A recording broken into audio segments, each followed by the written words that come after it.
Thank you so much for having me. First, I think you guys should really give yourselves a loud round of applause. Come on.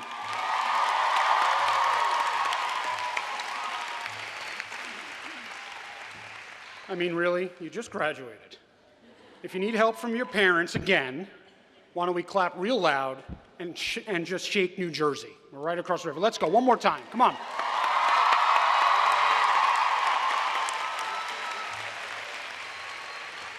Okay, much better. Good afternoon. All right. Now, I'd like to thank all of you for sharing this very special day with me. Thank you, Dr. Brown, trustees, and faculty. And it wouldn't be a commencement address without thanking the parents. Thank you for your sacrifice, and of course, the support that you've given this wonderful graduating class. Now, graduates, what an accomplishment. You should be so proud of this achievement and so excited for all that's ahead of you. This is truly a milestone, and I hope you're cherishing every moment. I graduated from college 20 years ago. Actually, it was 20 years ago tomorrow. And maybe I shouldn't admit this as your commencement speaker, but I don't remember a thing that was said at my graduation ceremony. I'm sure I was imparted with great wisdom and sound advice, and let's be honest, I didn't pay attention to it. So I won't be offended when you do the same with me. But I do hope that you take away from our few minutes together what an exciting time it is to be starting out in retail, and of course, in fashion. Ending up in retail was an accident for me. Unlike you, I didn't have the clarity or maturity to know what I wanted to do when I was 18. But like you, I couldn't be more passionate about the industry as I stand here today. I love what retail and fashion mean to people. And retail is undergoing what I consider to be a seismic shift. It is an unbelievably dynamic time in our industry. So many of the long-held ideas about what customers want and how best to serve them are falling by the wayside. For this reason, the industry is embracing new ideas and new talent. And what a perfect time to be joining us as just that. Now, as I said, I didn't mean to end up in retail. What I knew was that I was interested in business and how companies were run and how organizations operated. And after college, I joined Saks Fifth Avenue in our executive training program. Looking back, the first job could have been in media or finance, energy, pharmaceuticals, who knows? Who knows what that path would have been? But retail turned out to be a great fit for me. Something I realized in a conversation with my father a few years into working at Saks. We were talking about what I did all day, and I was going on about open to buy, and this vendor that wasn't firing, and this marketing campaign, and this great new creative we were rolling out, and my dad just didn't get it. He was an investment banker. He was a really smart guy. So he knew the basics of retail and how it worked as a business. But as you all know, retail is both art and science. And so he kind of academically understood that there was an art and figured that out if I was there had to be a science because I wasn't exactly artistic. So without the science part, what exactly was I doing at Saks? But see, what my dad didn't get was the magic. The magic of how the art and the science come together. What he didn't understand was that as merchants, we marry the art and science to make something that is both creatively exciting and financially and commercially viable. And what I realized when I was trying to explain the thrill I got when I saw someone walk down the street wearing something I knew was a bestseller, or something I'd seen on a buy 6 months earlier, was that I loved the very special power that retail has in people's everyday lives. Working in this industry allows you to shape taste and culture. Remember that.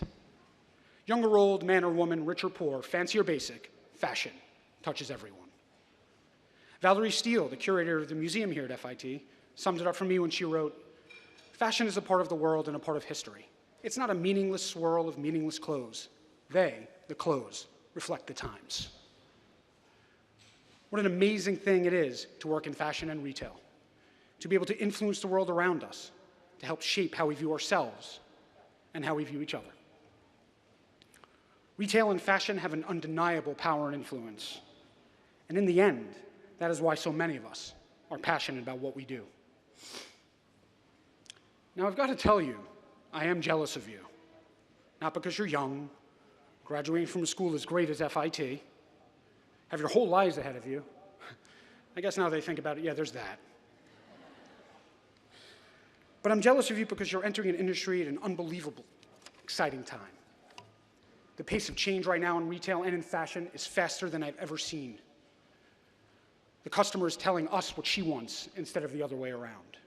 Just like trends and fashion are no longer dictated by the fashion elite, retailers no longer set the terms of engagement. The customers do. She's telling us when, how, and where she wants to engage. This is a seismic shift with so many implications. So let's talk about them. Digital is transforming how we shop and buy, fundamentally altering how we interact with brands, learn about new products, and ultimately transact. The amount of data we have now is nothing short of mind-boggling. This can influence everything from trends in product design to customer experience in stores and online. Whole new business models are springing up. Subscription models, online-first players, you name it. The lines are blurring between commerce and marketing. How often do you see an ad that looks like content? You can immediately tap on it and transact. It's no longer just an ad. And we're only going to see more and more of this over time. Fast fashion is bringing fashion and supply chain innovation to an industry, and it's challenging our incumbents. And close to my heart, the very definition of luxury is becoming as much about an emotional connection with the brand as it is the product itself. And finally, the question that so many of us want to answer just right. Why do you go to a store now? I think you go to a store for entertainment, for immediacy, to feel part of something. You don't go just to buy, and that alone is such a dramatic change. And I'm going to let you in on a little secret here. We, the leaders of this industry, don't have it all figured out. We don't have all the answers, and certainly can't predict the future. We need you, the next generation of leaders, to help us figure it out. Your creativity, ingenuity, fresh perspective, and talent are what we need to help answer these questions and serve our customers even better. So as you think about going into this industry and building a career, know that the best careers aren't planned, and so much will be about luck and timing. But I think because things are changing so quickly in our industry, having conviction will matter more than ever. And here's how it mattered to me. Pretty early in my career, I somehow find myself sitting in a boardroom with some very senior people, debating a pretty, what I felt at the time, audacious idea. It was great on paper. It would have improved our inventory turns dramatically, allowing us to flow fashion faster. But as I thought about it more and more, I realized it just wouldn't work. The idea would fail, and we would be back in a worse place 6 months later. So sitting in that boardroom with my boss's boss, and the CEO, who they reported to, the CEO called on me and asked my opinion on the proposal. I was so scared. But I shared my point of view. It was nerve-wracking, but I did it. We ended up not doing this plan. And the CEO told me years later that that moment in the boardroom was when he knew I would go places.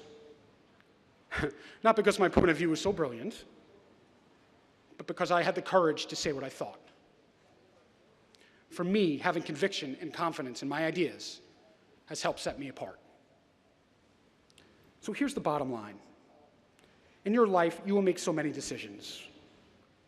With nearly all of them, either option can be good, but it's up to you to make it good. Like I said earlier, I could have ended up in media or finance, energy or pharmaceuticals. And if I'd be lucky, I'd be at another graduation today, talking about leverage ratios or pipelines or patent expirations. And you know what? It would have been a great path, because I would have made it a great path. You all have that same power. Take it. Now to close, 3 thoughts to keep with you as you go into the world. You've heard these before, but they're worth repeating, even though I know you won't remember them. First, be nice. Being successful matters. Getting ahead matters. But nothing matters as much as being a good person. Trust me. It bears fruit in all kinds of ways that you can't imagine now. Be kind, be helpful, and act with integrity. Next, build relationships, up, down, sideways, all around. Have relationships across your organization and across the industry is essential in building a career, and I am a perfect example of that. As Dr. Brown mentioned, I was at Saks for 15 years and then joined Hudson's Bay Company. 2 years later, Hudson's Bay acquired Saks, and I was literally back in my old office, working with my old Saks colleagues. Having a strong network of people who I trusted and who trusted me allowed me to be much more effective and helped me get into the chair I sit in today. You never know where your career will take you, and great relationships help protect you in the tough times and propel you forward in the good ones. And finally, find joy in what you do. You're already starting from such a great place. Figure out exactly what it is that drives you and just do it. Don't be surprised or ignore it if your passion is different from what you initially thought it was. And don't be surprised if what you love evolves over time. Just like fashion, your interests will change, but loving what you do makes all the difference in the world. Figure out how to do just that. And remember, the next time you're walking down Fifth Avenue, or Bleecker Street, or Bedford Avenue, you are helping shape how each person you walk by is portraying themselves to the world. Be proud of that influence and make it yours. Congratulations, class of 2015. I can't wait to see what you're going to do. Thank you.